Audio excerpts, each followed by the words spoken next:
Hey, what's going on YouTube? I wanted to do a video today on how to clean a Glock 26. This one's for my cousin. He requested this one, so he asked for the M&P, but I don't feel like getting out all my stuff to get the M&P clean. I just moved, so I don't feel like digging all that stuff out of boxes. First thing you want to do is make sure that your firearm is unloaded. There's nothing in the chamber. Gun pointed in a safe direction. Okay. Now with the M&P, you break this down a little bit different, but that's how you break down a Glock. First thing you're going to do is fully field strip your gun.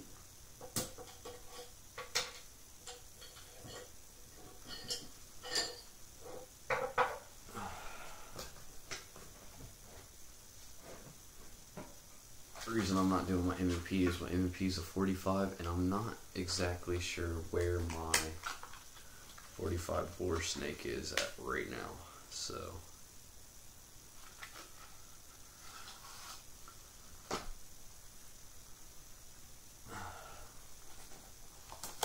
it's pretty much the same stuff anyways. It doesn't really matter too much.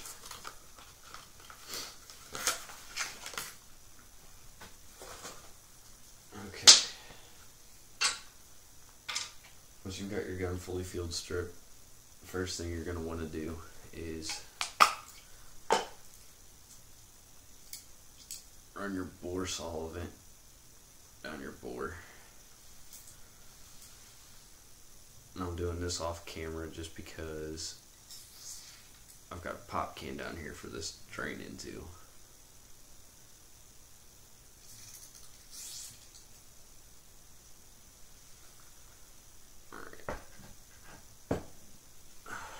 Once you've got bore solvent in your bore, you can take your bore snake. And I totally missed the pop can, so oh well.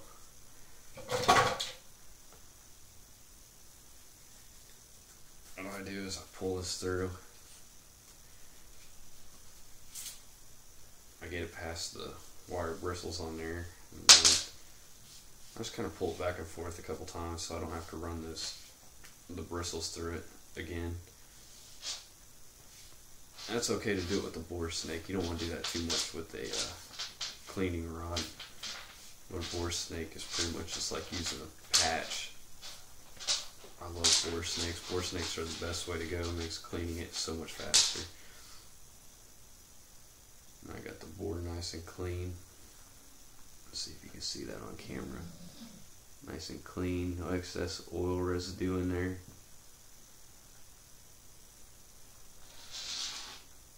And no excess lubricant or anything in there.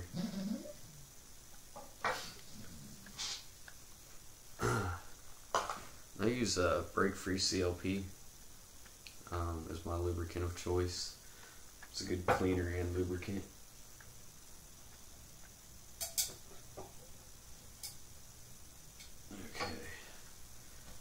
Now I just take my patch and I spray some on a patch.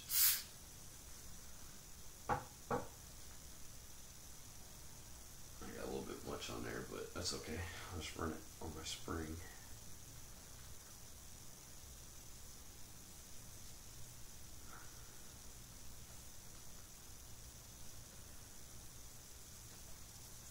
Get my spring coated, just not covered in it, just a nice light coating on it, just so it slides a little bit easier. And I just kind of get right here. Also get this little plunger right there and get that real good. I'm sure I got that lubricated. And I don't spray lubricant right on the gun just because I don't want to get any into the strikers. Into the striker well right there. There's a hole there in there for the striker well, and then I take my patch and I just kind of reach in and clean it just a little bit, get a little bit of lubricant in there, a little lubricant in here, and I try not to pull out on a Glock for you guys watching it for the Glock. There's a lubricant. It says copper colored lubrication right there. I try not to get any of that out, and there's also some in the rail, so I try not to take any of that out. Once I've got that clean, you've got these rails on the front and back.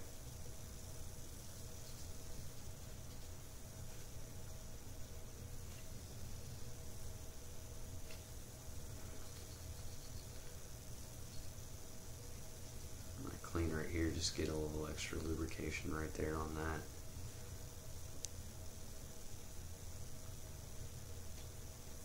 Need to polish that up with some flits. I've been meaning to do it, just haven't done it yet.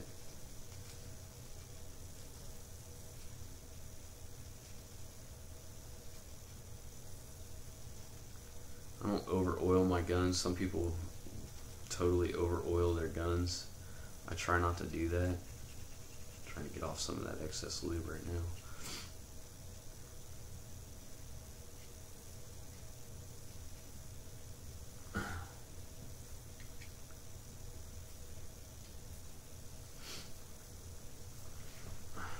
I got a little bit of lubrication on the floor, and just get a little bit on my fingertip, just rub it on those rails right there, just a little bit. It doesn't take much.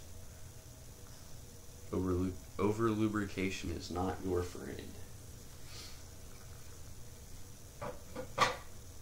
And then I like to take my barrel, just with the patch, just rub some lubrication on my barrel, and then anywhere else that the barrel rubs on the gun, I rub it on there. Drop that back in.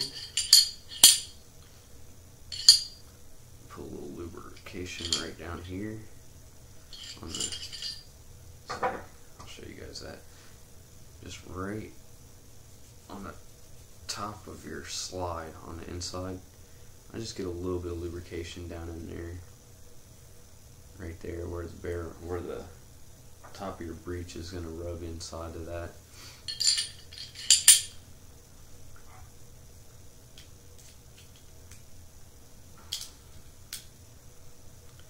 That's pretty much it. Put it back together. I've got a ton of lubrication all over it. I need to wipe it down a little bit. I'm just gonna get a good coating of lube on there, just as a protective, you know, let it sit in for a minute. Let it get into the pores. Although this, you know, with the Glock, you've got a really good coating on top of it, so it's not really protecting too much because it's already got a pretty good protection on it. And you grab you a rag. I just use one of my old pairs of boxers that I use for gun cleaning and shit like that, and just wipe off all that excess lube.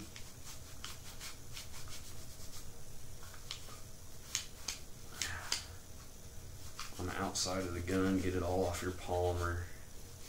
There's no point in lubricating polymer.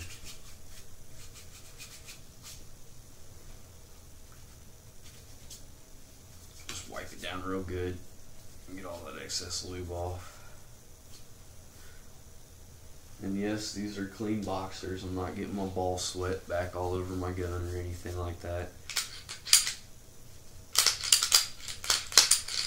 And I cycle it a couple times just to get that excess oil will rub off on top of your breech.